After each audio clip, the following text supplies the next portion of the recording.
नमस्कार दोस्तों, आप सबने टीवी, न्यूज़पेपर, यूट्यूब और सोशल साइट्स पर प्लाज्मा थेरेपी के बारे में ज़रूर सुना या पढ़ा होगा। आइए आज हम प्लाज्मा थेरेपी और कोरोना के कनेक्शन को समझते हैं। साथ ही साथ ये भी जानेंगे कि प्लाज्मा थेरेपी कोरोना का इलाज साबित हो सकती है। इस वीडियो को देखने के बाद आप ये जान जाएंगे कि प्लाज्मा थेरेपी क्या है, प्लाज्मा थेरेपी कैसे की जाती है, किसे दी जाती है और किस प्रोसेस से दी जाती है। प्लाज्मा थेरेपी को समझने से पहले हमें प्लाज्मा को समझना होगा और प्लाज्मा को समझने से पहले हमें ब्लड को समझना होगा। तो चलिए ब्लड को समझते हैं। ब्लड मेनली 4 कंपोनेंट से मिलकर बना होता है। फर्स्ट प्लाज्मा, सेकंड WBC जिसे हम वाइट ब्लड सेल भी कहते हैं और थर्ड RBC जिन्हें हम रेड ब्लड सेल भी कहते हैं। 4 प्लेटलेट्स। आइए अब हम इनके कार्य के आधार पर यानी इनके वर्क के आधार पर समझते हैं। प्लाज्मा एक लिक्विड पदार्थ होता है जिसका 92% भाग पानी होता है। प्लाज्मा में प्रोटीन, ग्लूकोज, मिनरल, हार्मोन और कार्बन डाइऑक्साइड होता है। ब्लड का 55% भाग प्लाज्मा होता है। सेकंड WBC, इन कोशिकाओं को ब्लड की सैनिक कोशिकाएं भी कहा जाता है। WBC हमें बीमार होने से बचाती है। WBC बैक्टीरिया और वायरस से लड़ने का काम करती है। इन कोशिकाओं को ल्यूकोसाइटस भी कहा जाता है। लगभग 1 माइक्रोलीटर में 4000 से 11000 की संख्या में RBC पाई जाती है। अब आप सोच रहे होंगे कि 1 माइक्रोलीटर क्या होता है। यानी अगर हम इसे इस तरह से समझें कि अगर हम एक बूंद यानी 1 ml लें तो उसका 1000वां हिस्सा 1 माइक्रोलीटर कहलाता है और ये उसमें 4000 से 11000 की संख्या में पाई जाती है। चलिए अब हम RBC के बारे में समझते हैं। RBC का कार्य शरीर में ऑक्सीजन को बॉडी के सभी पार्ट्स तक लेकर जाना है। RBC का कलर लाल होता है।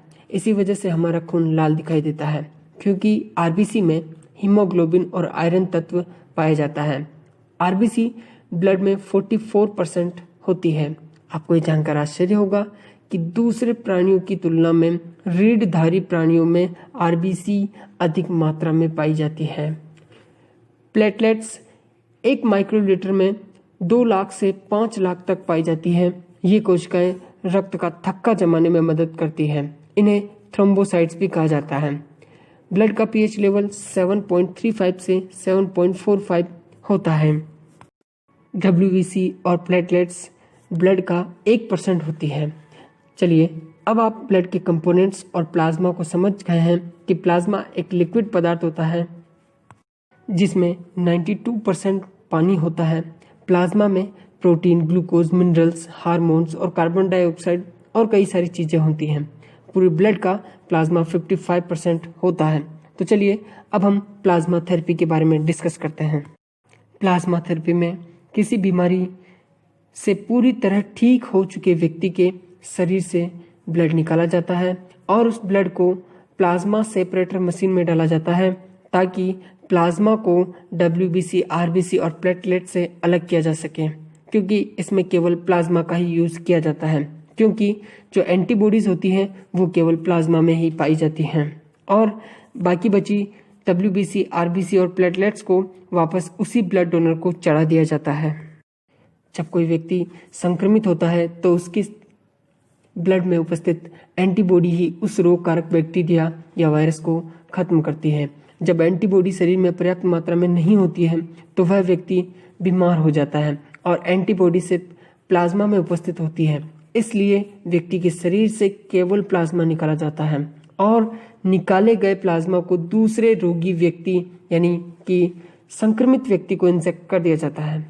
अब आप समझ गए होंगे कि प्लाज्मा थेरेपी क्या है और इसे क्यों यूज़ किया जाता है। इससे उसकी इम्यूनिटी पावर को बूस्ट किया जाता है, यानी उसकी जो एंटीबॉडीज़ हैं उनको बढ़ाने के लिए प्लाज्मा को दूसरे रोगी व्यक्ति के शरीर में ब्लड के साथ इंजेक्ट कर दिया जाता है। कहाँ कहाँ होता है प्लाज्मा थेरेपी का यूज़? तो इसका यूज़ संक्रमण का पता लगाने के लिए, जब किसी व्यक्ति का डोनर पार्ट सही तरीके से काम न करता हो, यानी कि प्रेजेंट टाइम में काफ़ी सारे ट्रांसप्लांट किए जाते हैं, मगर कई बार ये असफल साबित हो जाते हैं। जब ट्रांसप्लांट कराने वाले लोगों के लिए डोनर पार्ट सही तरीके से काम नहीं करता है, तब उन्हें प्लाज्मा थेरेपी दी जाती है। खेल में चोट, कई बार खेल में चोट का इलाज करने के लिए प्लाज्माफेरेसिस का सहारा लिया जाता है। आप सोच रहे होंगे प्लाज्माफेरेसिस क्या है, तो इसे प्लाज्मा थेरेपी ही कहते हैं और ये इसका साइंटिफिक नेम है। और माइस्थीनिया ग्रेविस का इलाज भी इसी के जरिए किया जा रहा है। और भी कई सारी बीमारियां हैं जिनका इलाज प्लाज्मा थेरेपी की हेल्प से किया जाता है। अभी इस समय जब कोरोना का कहर जारी है, तो लोगों की निगाह प्लाज्मा थेरेपी पर टिकी है। जब कोई व्यक्ति एक बार कोरोना संक्रमित हो जाता है, तो उसमें कोरोना से लड़ने वाली एंटीबॉडीज डेवलप हो जाती है और ये एंटीबॉडीज उसके ठीक होने में मदद करती है। और फिर वो व्यक्ति जो कोरोना से ठीक हुआ है और उसमें 28 दिन तक कोरोना का कोई लक्षण प्रकट नहीं हुआ है और 2 बार उसकी कोरोना रिपोर्ट्स नेगेटिव होती हैं और वो 18 वर्ष से 50 वर्ष तक का है, तो वह रक्तदान कर सकता है। फिर उसके रक्त यानी कि ब्लड में से प्लाज्मा को सेपरेट कर दिया जाता है और उस प्लाज्मा को कोरोना संक्रमित व्यक्ति को इंजेक्ट कर दिया जाता है। आई होप कि आप सब अब समझ गए होंगे कि प्लाज्मा थेरेपी क्या है और कैसे इसका प्रयोग कोरोना से लड़ने में किया जा रहा है और ये किस तरह से कोरोना से लड़ने में मददगार साबित हो सकती है। धन्यवाद।